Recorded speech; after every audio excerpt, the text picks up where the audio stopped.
Good morning, Maggie.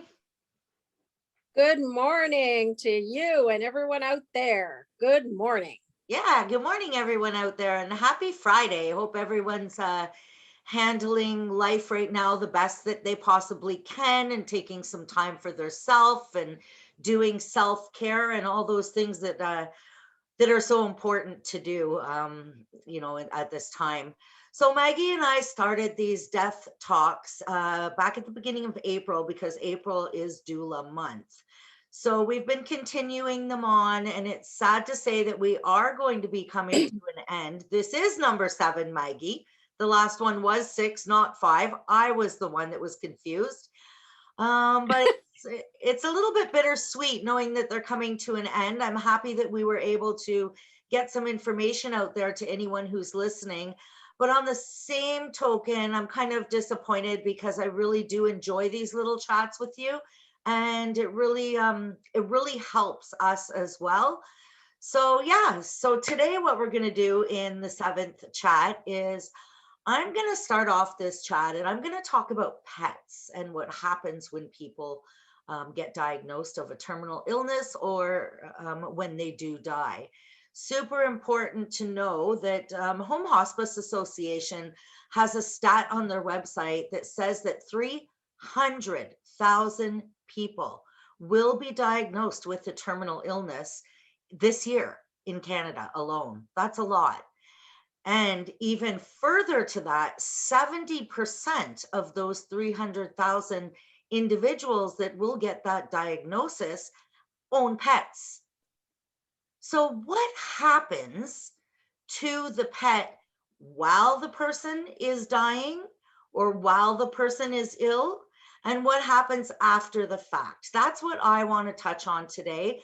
And I'll let you know the reasoning behind that is a week and a half ago in a community that I know, someone unfortunately died suddenly. So, not a terminal diagnosis, but that someone had just got a puppy a few months ago. So the puppy was kind of roaming around, not knowing where his owner was and what had happened. And somebody had picked him up and reached out to me and said, "Can you help us rehome this puppy?" So for me, it was absolute yes. Tamara here, the animal lover, I'll take your turtles, your rabbits, anything you got, I'll save them. That's just how I've always been. So we did take that puppy in and we found him a wonderful home. We even drove to Gravenhurst from New Liskeard to meet halfway to rehome this dog. This dog is going to have a fantastic home, this little puppy. So that's why I felt the importance to talk about it, because it's something that kind of is left on the side, because of course we're concentrating on the families and on the person that's ill, the dying person. That's where we concentrate. But a lot of times we forget that 70% of those people do own pets. When you own a pet, the majority of pet owners are pet lovers. So their pets are part of their family and it's very important for them. So, what happens when you get that diagnosis and you have a pet? A lot of things happen. The first thing that happens for the person that's diagnosed, of course, they have everything else going on, this turmoil in their head, and they also have the stress and the worry of their pet. How are they going to care for their pet every day? First and foremost, right? While I'm sick, who is going to be walking my dog? And who is going to be Mhm. taking care of my dog? People do not want to give their pets away the minute that they become terminally ill. The pet is part of who they are, and their pet is very, it's like an emotional blanket for them. So if we're a pet lover, we love our pets every day. When we become terminally ill, that pet becomes more than just our best friend. It becomes our emotional blanket. You talk to that pet about your fears, about your worries, about your concerns. That pet never judges you. We all know that. That pet is so loyal and loves you so much. So those pets are important to us. So yes, we don't know what will happen, who will take care of our pets. If you're not fortunate enough to live in a household with children that can help you out or with family members that can help you out, what on earth do you do? So each doula does practice different services. I know for myself, I am more than willing to help out with individuals that are terminally ill with their pets. There are other organizations out there as well, if you do some research, that may be able to help while you're terminally ill. But the one that stands right up in the front of my head is Home Hospice Association. Home Hospice Association created a wonderful project called the Bellow Project. It's offered in Toronto, Niagara region, several different areas, not all over Canada yet, but I'm sure that is their goal. These are free services where they will assign a person to help the dying person and their pet. So that person will go and take care of your pet for you. So it's a fantastic service that just allows that person to be present in the moment and to make sure that they can feel comfortable knowing that their pet's taken care of on a daily basis when they don't have a family member to help them out. So I'll post a Home Hospice Association link in here with the Bellow Project information as well. So when someone is sick, don't think your pet doesn't know. Your pet knows. Your pet, surprisingly enough, there's been scientific studies. Your pet can sense the emotion, can sense the illness. It goes through all the emotions with the dying person. The pet feels very obligated to stay close 90% of the time, but there are some pets that will shy away from it as well. So we got to make sure that you understand as well, if you're terminally ill and your pet is ignoring you, it's not because your pet doesn't love you. It's most likely because your pet does not know what to do at that time, because they're facing all these emotions as well. So just some scientific evidence behind that. You can research that as well. If you don't believe me, there is proof that pets know that. And Maggie and I have seen it many times. We've had clients and personal experiences with individuals who are dying and who have died and that wanted their dog right there with them. So again, you should be able to have what you want when you're dying. It's your journey, it's your choice. So in my experience, I can talk about my father-in-law's specific situation. He had a Jack Russell at the time, an older Jack Russell. I think he was about 9 or 10 when my father-in-law got diagnosed with a terminal illness. So I moved my father-in-law in with myself and my husband, and we also moved the dog in. Super important for the dog and for the owner to still maintain that connection. It's also easier for the dog. If you keep the dog with the dying person, the dog knows from senses, from emotions that that person is dying. And it's easier for the dog to grieve because, believe it or not, animals grieve their owners as well. There's a ton of evidence of that out there. So if you have your dog with you, your dog may be able to move forward with a new home after the person has died a little bit easier because they know that the person is gone, just not gone to the store or didn't abandon them. They know that that person is dead. So people love to have their animals. If they are with them at the time of death, super important to let the dog take his time with the body. I know some of you may go, what does that even mean? It means let the dog sit with the dying body. Let the dog smell their owner. Let them understand that their owner is gone. It really does help the dog move forward. And when the dog is done and understands what the circumstances are, 9 times out of 10, the dog will hop down off the bed or off the body of the dead person. And they'll be, okay, I've said my goodbyes. So as people, it's important for us to say our goodbyes, but we can't forget our furry friends. It's super important for them to be able to say their goodbyes as well. So we're looking at dogs. How do you care for them when you're terminally ill? Research, reach out. Some death doulas do that. Bellow Project, Home Hospice, and do some other research. Important to let the person have their furry friend with them if that's what they want, for the amount of time that they want. Let the dog smell. Now the person is gone. Now what happens to that poor dog or that poor animal, cat, whatever it may be? So a lot of times the pet ends up being put down, especially if it's an older senior animal. A lot of senior animals really struggle to find a new home. So the pet ends up at the SPCA or the Humane Society or some type of organization trying to get rehomed. You can just imagine what the poor pet's going through, right? Being from a beautiful home, knowing his owner is dead, and then boom, what is going on? I'm in a kennel with a million other animals around me. Super hard to rehome a dog, as I mentioned, that's senior.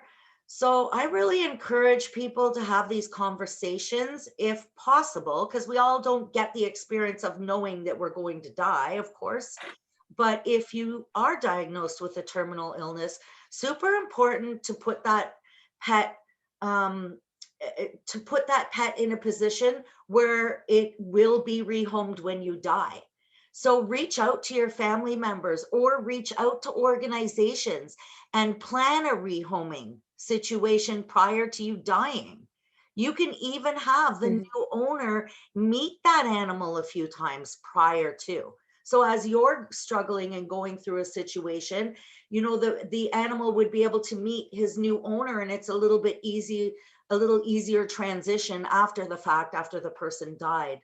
So remember that it's important to have those conversations if you have a pet, just like you would, rehome. And I mean, not rehome, but your children would have to go somewhere as well. If you had young children, you have to think of that same situation with your pets. So super important. Love your furry ones. They love you back. Reach out if anybody has any questions on this. Let Maggie or myself know. If you're struggling to rehome a pet or you need help to care for your pet, let us know. We'll try to connect you, if possible, in your area with someone that we know. So I wanted to talk about that today. As I mentioned, because I had an experience last week that just brought up some emotions for me about some of my clients that have had their dogs right on their lap, right at the moment of death, as your mother did, Maggie. Like you were saying, sharing that story with us back in one of the earlier chats that we had, that, the dog was right on your mom's lap, and your dog knew that she was dying, and she knew when she was dead, and got off the bed and went, okay, that's sad, that's it. And don't be surprised either, just to let you know, if your dog goes into a little bit of a funk after a person dies. So for us, my father-in-law's dog was very fortunate because he did get rehomed with us, but he was in a funk. I thought the dog was going to die for the first couple of months. The dog was so lonely and it was heartbreaking. But you have to make sure that the new owners are going to really give that dog or that cat love and to make him feel wanted and needed. So that's my talk for today, Maggie, all about the furry ones. And I think Maggie's going to talk about another important situation that we tend to forget about when adults are dying. So go, Maggie. Take it away. And it is true, what you say about the furry ones needing to be taken care of. I know, and I will add, just as the example, when my mom used to go to the hospital on occasion, as she was getting more and more ill, the dog would always look for her. He would run down to her room every time he would come in for a walk if she was in the hospital. After she died, and I gave him that time, he didn't look for her. He didn't run into her room. He knew she wasn't coming back. How he knew that? He knew. And that kind of takes us into the next part of this segment. And that's, how do you talk to your children about death and dying? Children grieve differently than adults grieve. And children need to be talked to about death differently than adults talk about death. And one of the good examples that I can talk about is, we don't just tell our children grandma went to heaven, because they don't understand what that means. Children need real word language. They need to hear died. They need to understand, what does died mean? That means they're no longer living. That means they can't breathe anymore. That means if you poke them, they can't feel pain anymore. Children need to know what death is, not just skirting the issue. They need actual words that explain to them what it means. And there's a lot of good books out there. I encourage anybody who's in this situation, I always tell them, people have already written fantastic storybooks for you to share with children about this. Because if children don't get proper understanding of what death means, they think that person's coming back. Or they wonder, well, I want to go to heaven then. And I've heard stories of children who tried to die because they wanted to be with their mommy. So it's important to have open dialogue with children when talking to children about death. It's important to realize and remember, they don't grieve the same way as us. They can be crying 1 minute about somebody who's died, but off playing with their toys the next minute, like everything is normal. That's how they grieve. Children grieve in little bits at a time. Their little minds can't take it in all at one time. So allow them the space to grieve in their own time and their understanding in their own capacity to understand. Don't expect them to grieve like you, and don't expect them to understand death the way that you do. It's constant dialogue, and I can't urge that enough. Constant dialogue with children, because they need to understand what's happening, and they also need the space to grieve in the way that they do. Maggie, I just want to add something. You just triggered something in my mind. I remember once that I had a client that was dying, and the husband took her to the hospital. She was in crisis and she died in the hospital. Well, the child was at school and came home from school and went, "Where's mom?"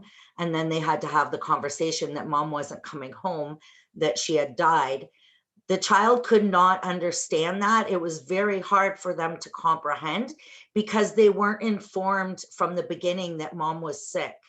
So that's something Right. else that I encourage people to reach out for. If you have young children in your house, dialogue is super important. If you don't know how to start that dialogue, reach out. Reach out to a doula, reach out to a counselor. Super important, because as Maggie said, children don't grieve the same way, and childhood trauma affects most of us when we're older. So it's really important to deal with situations at the time. Kids can understand way more than you think, and they also observe more than you think and hear more than you think. So if you think they don't Right. know something, they usually do. They just don't know how to process it, or they don't know how to comprehend it. So why not help them along? Our kids are the future. We can help them grieve. We can help them move forward in an easier fashion by having dialogues. So super important. Mm-hmm. Anything else, Mike? Just reach out, whether you reach out to a doula or whether you go to a bookstore and just find books on it. The research is there and there's an abundance of help. Never think that you're alone. Never think you're alone in that journey, whatever it is, because other people have gone through it as well. And just reach out. And we'll post a couple of books that we're fond of for children in the link as well. So I'll post the Home Hospice Bellow Project, and we'll post just a few books. But if you go on Google and you research children grieving or children in death, you are going to get a ton of information and a ton of books, and books that can be read as nighttime stories as well, that are on a softer, more age appropriate, depending on the age of your child. So thanks for all that today. Thank you everyone for listening. And again, if anyone has any questions or concerns, please drop us a note, or if you want us to talk about something specific, you can private message us if you prefer. Thanks everyone, and have a great weekend. Bye. Woo-hoo, woo-hoo. Live well, folks. See you later. Now I just have to figure out, my mouse is stuck. All right, here we go.